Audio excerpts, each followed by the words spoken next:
Hi friends, Padmas mini കിച്ചണിലേക്ക് എല്ലാവർക്കും ഒരിക്കൽ കൂടി സ്വാഗതം. ഇന്നൊരു സ്പെഷ്യൽ ഡിഷിൻ്റെ റെസിപ്പിയുമായിട്ടാണ് ഞാൻ വന്നിട്ടുള്ളത്. 4 മിനിറ്റ് കൊണ്ട് വളരെ ഈസിയായി തന്നെ നമുക്കിത് തയ്യാറാക്കിയെടുക്കാം. വളരെ ടേസ്റ്റിയും അതുപോലെ തന്നെ വളരെ ഹെൽത്തിയുമായ ഒരു സ്പെഷ്യൽ ഡിഷാണ്. തിരക്കുള്ള ദിവസങ്ങളിൽ നമുക്ക് ഈസിയായി ഇതുപോലെ ഒരു കറി ഉണ്ടാക്കിയെടുക്കാം. ഇനി ഇത് തയ്യാറാക്കുന്നത് എങ്ങനെയാണെന്നും ചേരുവകൾ എന്തൊക്കെയാണെന്നും നോക്കാം. ആദ്യം ഒരു മീഡിയം സവാള തൊലി കളഞ്ഞ് വൃത്തിയാക്കി വളരെ ചെറിയ കഷ്ണങ്ങളായി ഇതുപോലെ കട്ട് ചെയ്തെടുത്തപ്പോൾ ഒരു ബൗൾ നിറയെ കിട്ടിയിട്ടുണ്ട്. തൊലി കളഞ്ഞ് വൃത്തിയാക്കിയെടുത്ത 8 അല്ലി വെളുത്തുള്ളിയും എടുത്തു. ഒരു ഇടികല്ലിൽ വെളുത്തുള്ളി അല്ലിയും 1 സ്പൂൺ കാശ്മീരി മുളക് പൊടിയും ചേർത്ത് നന്നായി ചതച്ചെടുക്കുക. കാശ്മീരി മുളകിന് പകരം സാദാ മുളക് പൊടിയും ചേർക്കാം. സാദാ മുളക് ചേർക്കുന്നെങ്കിൽ 1/2 സ്പൂൺ ചേർത്താൽ മതിയാവും. മിക്സിയുടെ ചെറിയ ജാറിലിട്ട് ഇതുപോലെ ചതച്ചെടുക്കുകയും ചെയ്യാം. അരകല്ലിലോ ഇടികല്ലിലോ ഇട്ട് ചതച്ചെടുക്കുമ്പോഴാണ് ടേസ്റ്റ് കൂടുതൽ കിട്ടുന്നത്. ഇപ്പോൾ നന്നായി ചതച്ചെടുത്തിട്ടുണ്ട്. ഇനി ഒരു പാൻ അടുപ്പത്ത് വെച്ച് സ്റ്റൗ ഓൺ ചെയ്യാം. അതിലേക്ക് 2 ടേബിൾ സ്പൂൺ വെളിച്ചെണ്ണ ആഡ് ചെയ്ത് കൊടുക്കാം. 1/2 സ്പൂൺ ചെറിയ ജീരകവും ചേർത്ത് കൊടുക്കാം. ഇനി സ്റ്റൗ മീഡിയം ഫ്ലെയിമിലാക്കുക. കടുകും ജീരകവും നന്നായി മൂത്ത് പൊട്ടി തുടങ്ങിയിട്ടുണ്ട്.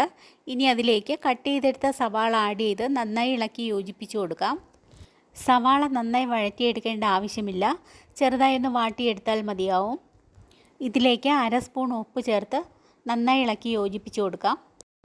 ഈ സമയം നിങ്ങൾ എൻ്റെ ചാനൽ ആദ്യമായിട്ടാണ് കാണുന്നതെങ്കിൽ ഒന്ന് സബ്സ്ക്രൈബ് ചെയ്യാൻ മറക്കരുതേ. ഫ്രണ്ട്സിന് റിലേറ്റീവ്സിന് ഷെയർ ചെയ്യാനും മറക്കരുതേ.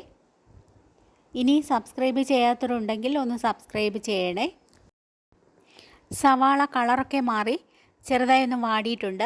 ഇനി ഇതിലേക്ക് വെളുത്തുള്ളിയും മുളകും ചതച്ചെടുത്തത് ആഡ് ചെയ്ത് നന്നായി ഇളക്കി യോജിപ്പിച്ച് കൊടുക്കാം. ഇനി ലോ ഫ്ലെയിം ആക്കിയതിന് ശേഷം വെളുത്തുള്ളിയുടെയും മുളകിൻ്റെയും പച്ചച്ചുവയൊക്കെ ഒന്ന് മാറി വരുന്നതുവരെ ഒന്ന് വഴറ്റിയെടുക്കാം. ഈ സമയം അധികം പുളിയില്ലാത്ത നന്നായി ഉടച്ചെടുത്ത കട്ടത്തൈര് ഞാൻ ഒരു ബൗൾ നിറയെ എടുത്തിട്ടുണ്ട്. അതവിടെ ഇരിക്കട്ടെ. സവാള വഴറ്റിയത് എങ്ങനെയുണ്ടെന്ന് നോക്കാം. ഇപ്പോൾ കുറച്ചുകൂടി നന്നായിട്ട് വഴണ്ടിട്ടുണ്ട്.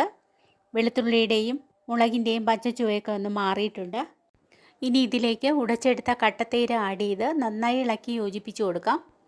തൈര് ഒഴിച്ചു കഴിഞ്ഞാൽ ഉടൻ തന്നെ സ്റ്റൗ ഓഫ് ചെയ്യുക. സ്റ്റൗ ഓഫ് ചെയ്തതിന് ശേഷം ആ ചെറിയ ചൂടിൽ 1 മിനിറ്റ് നേരം നന്നായി ഇതുപോലെ ഇളക്കി യോജിപ്പിച്ച് കൊടുക്കാം. ഈ സമയം നമുക്ക് ഉപ്പ് ആവശ്യമെങ്കിൽ ഉപ്പ് ചേർത്ത് കൊടുക്കാം. ഇപ്പോൾ നമ്മുടെ സൂപ്പർ ടേസ്റ്റിയായ സ്പെഷ്യൽ തൈര് കറി റെഡി ആയിട്ടുണ്ട്. ഇനി നമുക്കൊരു ബൗളിലേക്ക് മാറ്റാം.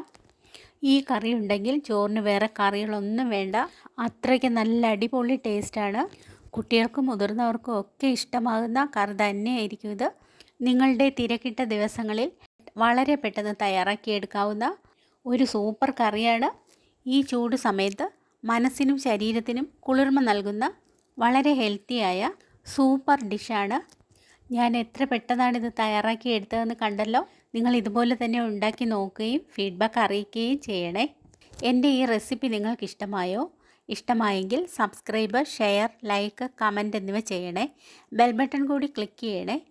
നിങ്ങളുടെ അഭിപ്രായങ്ങൾ കമൻറ്റ് ബോക്സിലിടാൻ മറക്കരുതേ. നാളെ പുതിയൊരു ഈസി റെസിപ്പിയുമായി വരുന്നതുവരെ എല്ലാവർക്കും ഗുഡ് ബൈ.